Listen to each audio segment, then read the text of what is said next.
subscribe. Tama, YouTube, Facebook. YouTube tsaka Facebook. Ayan, sige, galingan mo lang. Ayun. Magtatawa ka pa naman. Magtatawa ka pa rin ba? Yes.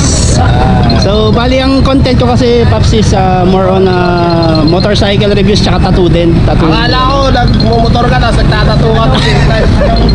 Moto Tinta TV, sir. Ayan, tattoo artist ko dito. Alala mo to, si Hansi to. Nagkala ng chin mo. Chin mount ka ba? Oo, kaso baka naman. Ano helmet mo?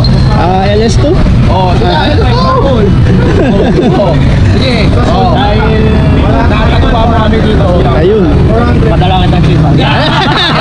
Salamat, sir. Salamat. Matutinta. Yes, sir. Wala. Titiyan kita, sir. Sige.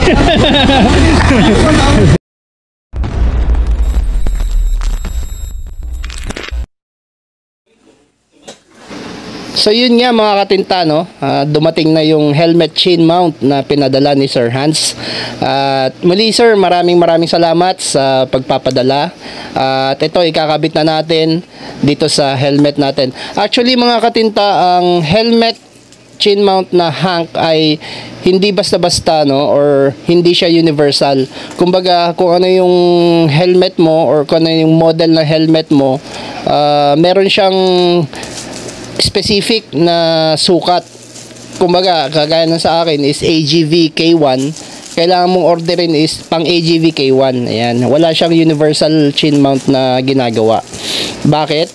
Kasi ang universal chin mount mga katinta is hindi siya fitted sa kahit anong helmet na meron ka.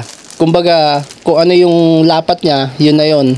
Itong kasing Hank chin mount is naka-design siya or talagang engineered para isukat sa iyong helmet. Ayun. At ito na nga, binubuksan na natin at ipapakita ko sa inyo yung laman ng pinadala ni Sir Hank. So inside mga katinta, ang laman niya is of course yung chin mount at meron siyang long arm at short arm na camera holder. At meron din siyang safety feature, no? Ilalagay mo siya sa may gilid para just in case na mag-wear and tear yung double-sided tape, meron pa siyang isang strap na nakasuporta para hindi tuluyang mahulog. The reason kung bakit nagpalit tayo ng chin mount mga katinta is dati kasi universal chin mount yung gamit natin. At ang disadvantage kasi niyan, gaya nga na sinabi ko kanina, hindi siya nakahulma sa yung helmet. So ibig sabihin meron siyang air gaps. So ang cons ng air gaps mga katinta is pinapasukan siya ng dumi, ng alikabok, ayan, nababasa siya. So doon nagsisimula na mawala yung adhesive ng double-sided tape natin at doon nagsisimulang matanggal yung ating chin mount. So ang kagandahan kasi dito sa Hank motorcycle chin mount is lapat na lapat siya. So ibig sabihin wala siyang air gap. So yun ang kagandahan nito. Mas long lasting ang buhay ng adhesive ng motorcycle chin mount na to. So yun, ipapakita ko sa inyo mamaya ang outcome ng chin mount na to at kung gaano kaganda at kung gaano siya naka-level sa camera natin.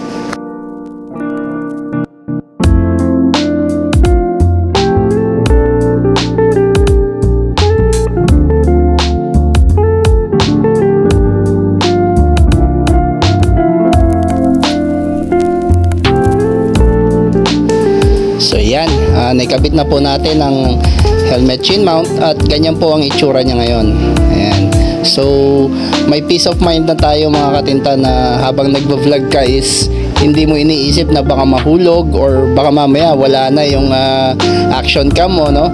Dahil dito nga, kaya nung sinabi ko, meron siyang safety feature na once na nahulog man, meron pa rin siyang isang makakabit sa side na tali para may suporta or para humawak sa yung camera. So yun, papakita ko na rin ang point of view ng camera at ng chin mount na to. Alright, point of view ng Hank motorcycle chin mount dito sa ating NK400. Of course, gamit pa rin natin ngayon. Ayun, ito na po ang itsura ng camera natin na nakakabit dito sa Hank, no, sa ating helmet. At ang kagandahan kasi nito mga katinta is nakukuha mo pa rin yung tatlong elements.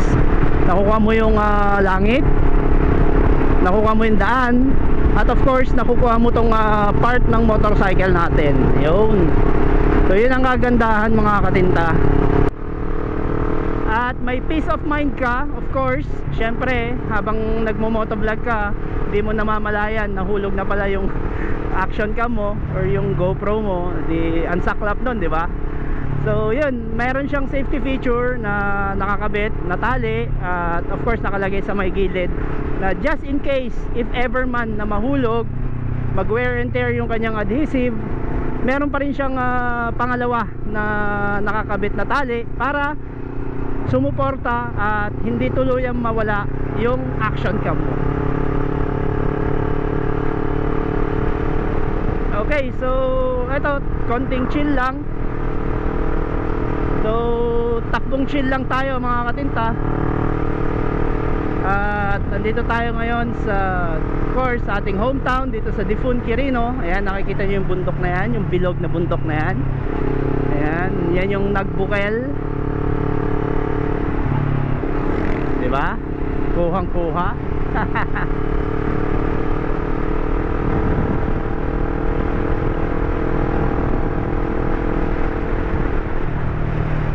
At maraming salamat po kay Sir Henry F. Chan na nagpadala ng ating helmet chin mount mga katinta, no?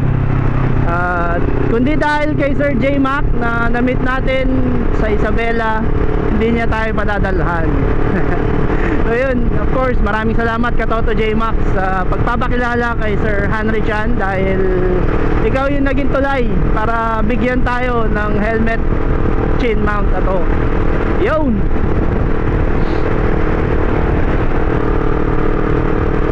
So ito, katatapos lang po natin ang Primera Endurance Challenge.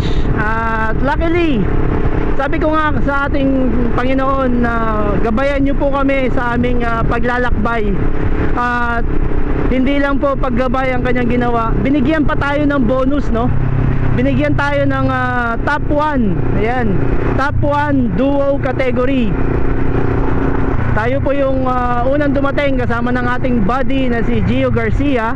Ayan, thank you po Lord sa paggabay sa amin sa daan.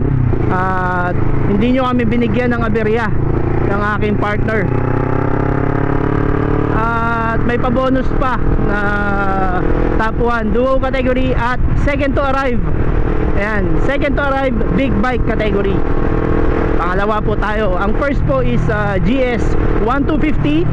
And of course, pangalawa tayo, NK 400 lang po ang baon natin. Ayan. So sa mga nagbabash dyan na keso China ang bike natin, so what? Etong performance nya, nakapag second to arrive pa tayo. And of course, Boss Ironman finisher to nang walang aberya. O diba? Saan ka pa? So kahit i-bash nyo kami na China lang ang gamit namin, wala po kaming pake. Basta kami, inaalagaan namin ang motor namin at inalagaan din niya kami. Binibigay niya ang kanyang performance sa aming daily rides and of course sa pagsali sa endurance challenge. Yung! So ito, pauwi na po tayo at tinest drive lang natin at tinignan lang natin ang point of view at super satisfied. Napakaganda ng kanyang outcome mga katinta. So sa mga nagbabalak po na umorder ng Hank motorcycle helmet chin mount, ipopost ko po yung link dito sa baba. Meron po sa Shopee at sa Lazada. So yun lamang po. Ride safe po sa ating lahat. Peace!